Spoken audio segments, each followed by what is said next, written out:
How to speak in meetings with confidence and authority. Are you freaked out about speaking up confidently in meetings? I know a lot of us are. Would you like an approach that will get you past that? If so, you've come to the right place. So what part of the environment needs to be set up for you to even be able to speak up? What are the 11 tips that you can remember or, put in practice on your own in order for you to be successful with the practice? And what are some things to avoid? We're going to cover all that right now.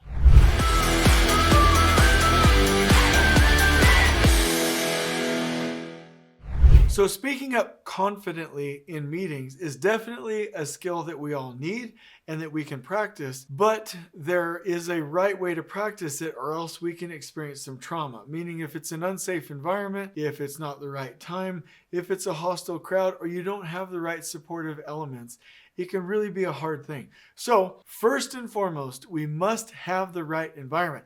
And having the right environment follows the same pattern of how to run a great meeting, and we'll cover those now. So the meeting where you're going to speak up has to be 1, well prepared. 2, it must have a purpose. 3, it needs to be focused so that we know where we're going. And 4, it must be an environment where everyone can engage in healthy, the key word there is healthy, conflict. So if you're about to speak up confidently in this meeting, that meeting needs to follow those parameters, or else you might not have the right supportive elements.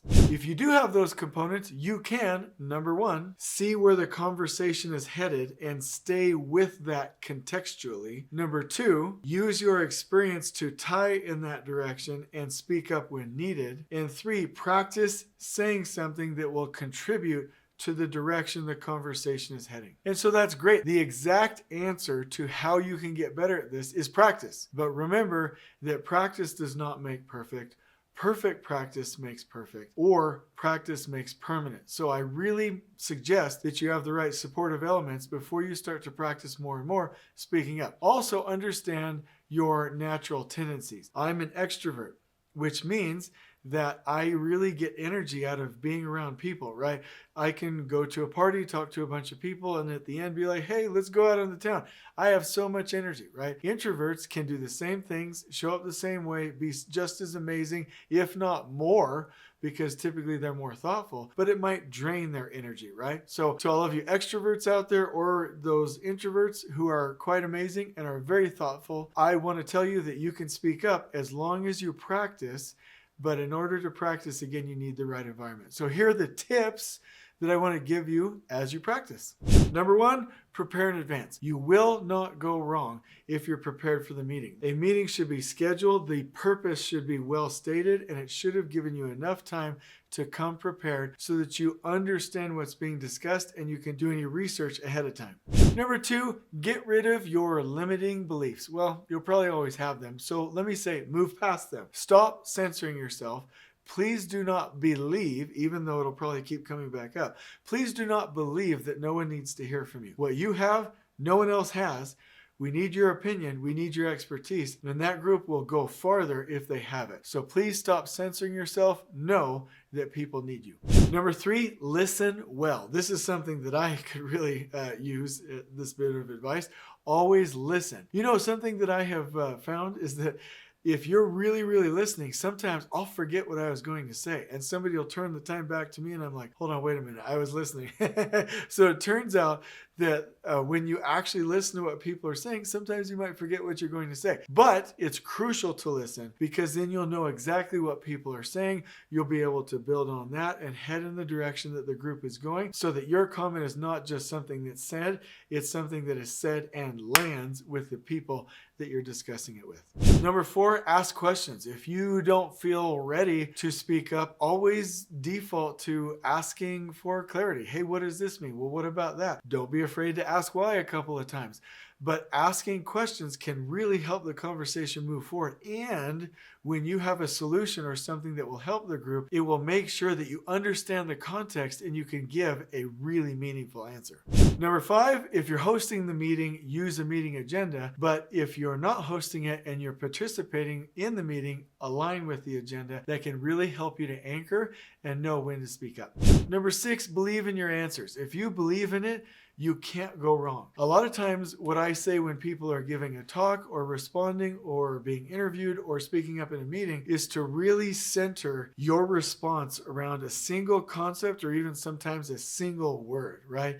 If you can really focus and get an emotional connection to it, then you can really speak about it in a way that will move people. So for instance, if somebody said, hey, Jason, I want you to give a talk about the current state of the industry. I'll be like, ooh, gosh, that's a lot. Thinking, nervous, hey, I just saw in the new Trolls movie, they're like, have you ever felt like you were going to throw up, like you were really nervous and tingly and like you were going to, go number one in your pants all at the same time, right? Like that kind of nervous feeling. You can get rid of that feeling if you really center your focus around a key concept. So if somebody was, like I said, was going to ask me to talk about the current state of the industry, I would focus in on bathrooms. Oh, I can really talk about that. Or focus in on the conditions of workers. Oh, I really can focus on that. Or, hey, we need to start doing more pre-planning in the industry to ever get better. Oh, I'm passionate about that. Really anchor yourself to something you're emotionally connected with,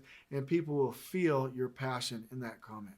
Number 7, provide context. When you're going to speak up, it's really helpful if you say, okay, hey everybody, this is what I'm seeing. These are the current conditions. This is what makes me believe this, and then venture your opinion. So if you're ever going to share, make sure that you're providing context. It will be easier for you to share. 8, provide input based on your experience. If you feel a little bit nervous about speaking up and you want to speak with confidence, always ask yourself if you can provide a relatable experience that is relevant to the conversation.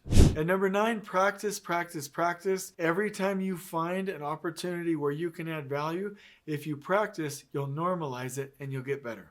Number 10, commit yourself. So if you are in a meeting and you know the conversation is heading into a couple of key points, you can literally write down that note as you're getting ready to speak, commit yourself, and decide that you will speak up about this topic and then execute. So commit early and execute. And finally, number 11, ease into it. If you're feeling super nervous and it's just not the right time, don't force it. Find as many natural opportunities as you can. Be patient with yourself, and also understand even the best speakers in the industry fail over and over and over, and it actually doesn't end up being a failure. It actually ends up being practice because we get better at it. There's never a speaker giving a TED Talk. There's never some professional orator that has done it without making mistakes. So give yourself some latitude to make those mistakes and be patient with yourself. I make mistakes all the time, especially when shooting these videos. The professionals, the editors, the videographers are constantly giving me feedback, and I really appreciate it because that practice has enabled me to speak up and to have this YouTube channel, which I appreciate having you on, by the way. I would love for you to stay here. I love it when you like, I love it when you subscribe, I love your comments. This has all come about because I was willing to fail at first, make some mistakes, and move forward, which you can as well. And so I do want to leave you with just a couple of things that will hurt you when you're attempting to speak up. Number 1, having your camera off. It's really hard to connect with the audience and have your comment land if your camera is off. Having that natural one-on-one visual interaction, that connection through your Zoom or your Microsoft Teams meeting is key if you want your comment to land. Now, if your camera's off, you might feel more comfortable giving it, but just consider the impact either way of having your camera on or off in a virtual meeting. Number 2, being distracted. If you're trying to multitask, which really isn't a thing, take notes, answering emails, or doing things in a virtual meeting, and you then want to speak up, it can really hurt you because you'll lose some of the context of the meeting.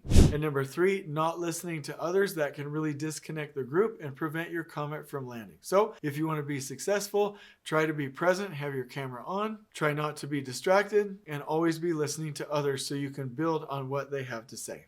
And so I really hope that you're able to have a great experience with meetings. And I have made a quick card, meaning a reference card, that's formatted in Canva that I'll give to you in the description below that you can use as a preparation guide ahead of meetings so that you can speak up with confidence. I wish you the best of luck with this. On we go.